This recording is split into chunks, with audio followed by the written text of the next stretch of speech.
यह कहानी है एक गरीब पिता और उसकी बेटी की। एक बार एक गरीब व्यक्ति अपनी बेटी को उसके स्कूल से लेकर शहर के सबसे महंगे होटल में पहुंचा।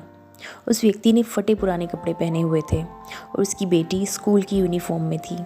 जब दोनों होटल के अंदर पहुंचे तो वेटर ने पूछा, सर आप क्या खाना पसंद करेंगे? आप अपना ऑर्डर बता दीजिए। तब उस व्यक्ति ने कहा कि आप मेरी बेटी के लिए 1 प्लेट पाव भाजी लेकर आइए बस।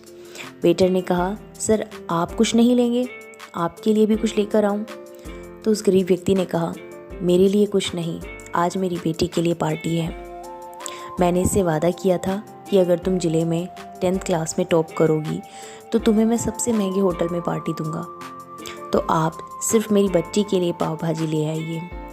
वेटर ये बात सुनते ही दौड़कर अपने मालिक के पास गया और बोला, सर आपसे एक छोटी सी रिक्वेस्ट है, आप मेरी सैलरी से पैसे काट लेना, लेकिन आज मैं चाहता हूँ कि उस बच्ची के साथ उसके पिता को भी 1 प्लेट पाव भाजी खिलाया जाए, क्योंकि इस बच्ची ने पूरे ज़िले में 10th क्लास में टॉप किया है। वह गरीब पिता है, ज़्यादा पैसे नहीं होंगे, इसलिए कह रहा है कि सिर्फ बच्ची के लिए ले आओ। होटल के मालिक ने कहा कि तुम उसके पिता के लिए भी पाव भाजी लेकर जाओ, उसके लिए भी लेकर जाओ, पैसे मत देना और ना लेना। 4-5 पाव भाजी पैक करवा के ले जाओ, 2-3 किलो मिठाई भी लेकर जाओ और उनसे कहना ये पार्टी होटल की तरफ से है, आप ये मिठाई ले जाओ और जश्न मनाओ। जब वेटर ने 2 प्लेट पाव भाजी लेकर उस इंसान के सामने गया तो वह व्यक्ति चौंक गया और बोला, अरे भाई मैंने तो 1 ही मंगाई थी, मेरे पास पैसे नहीं हैं। वेटर बोला, अरे सर शर्मिंदा क्यों कर रहे हैं, ये पार्टी होटल की तरफ से है, आपकी बेटी हमारी बेटी ने टॉप किया है, ये मिठाइयाँ लेकर जाइए और जश्न मनाएं। पिता और बेटी खुश हो गए और चले गए। कई साल बीत गए। उस गरीब पिता की लड़की अब यूपीएससी की तैयारी करके कलेक्टर बन चुकी थी और इत्तेफाक से उसी शहर में उसकी पोस्टिंग हुई थी। उस लड़की ने उस होटल में सूचना दी कि मैं उस होटल में लंच करने आ रही हूँ।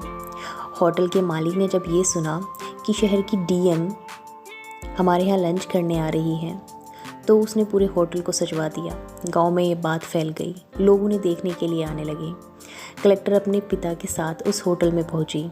कलेक्टर ने होटल के मालिक से कहा, सर शायद आप मुझे पहचानेंगे नहीं, हम वही पिता पुत्री हैं जो कि हमारे 10th क्लास टॉप करने पर आपने मुझे पार्टी दी थी।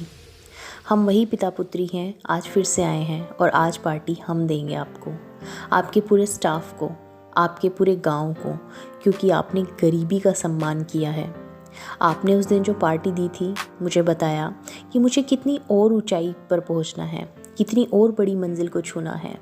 आपने एक नई प्रेरणा दी थी और आज मैं उसी प्रेरणा का एहसान चुकाने के लिए आई हूँ। वो मैडम बस ये कहते जा रही थी और आंखों से उसके आंसू बह रहे थे। दोस्तों, ये कहानी हमें सिखाती है कि कभी भी किसी गरीब का मजाक मत उड़ाना, हो सके तो उसकी मदद करना, अगर मदद ना कर सको तो उसका मजाक मत उड़ाना, क्योंकि वो सब देख रहा है, वो ऊपर वाला सब देखता है। बनना है तो उसकी नज़र में अच्छे बनिए, जहाँ भी रहिए कर दिखाए कुछ ऐसा कि दुनिया करनी चाहे आपके जैसा। कहानी अगर पसंद आई हो तो वीडियो को लाइक और शेयर ज़रूर कीजिएगा। चैनल को सब्सक्राइब कीजिए। धन्यवाद।